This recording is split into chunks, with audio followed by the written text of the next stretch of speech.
وليها أما بعد فأعوذ بالله من الشيطان الرجيم بسم الله الرحمن الرحيم تعاونوا على البر والتقوى ولا تعاونوا على الإثم والعدوان صدق الله العظيم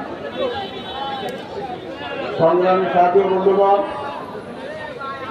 আজকে বাংলার সিংহগুরু আল্লামা মামুনুল হক হাফিজাহুল্লাহ ঘন সমাবেশ।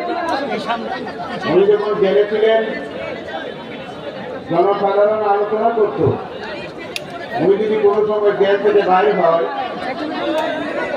তাহলে এক একটা গণসমাবেশ হবে। আমরা বলতাম গণসমাবেশ না, মামুনুল হক বাংলার সেই কোন জায়গায় যাবে একটা বৃহৎ ইজতেমায় পরিণত হবে। আজকে আমরা বাংলাদেশের যেখানে যাচ্ছেন একটা বৃহৎ ইজতেমায় পরিণত হইতেছে।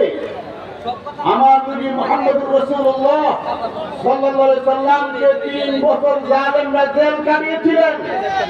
এই জেলের মাধ্যমে আল্লাহ মদিনার রাজত্বের পতন বানিয়েছিলেন।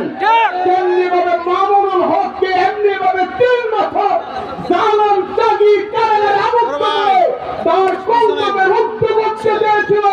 জালেমরা জানে না এটা একটা মামুনুল হকের কণ্ঠ, বাংলার কোটি কোটি যুবক জনতার কণ্ঠ। এই জালেম ত্যাগীর মতো অন্য কোন জালেম মামুনুল হকের কণ্ঠ রুদ্ধ করতে চায়।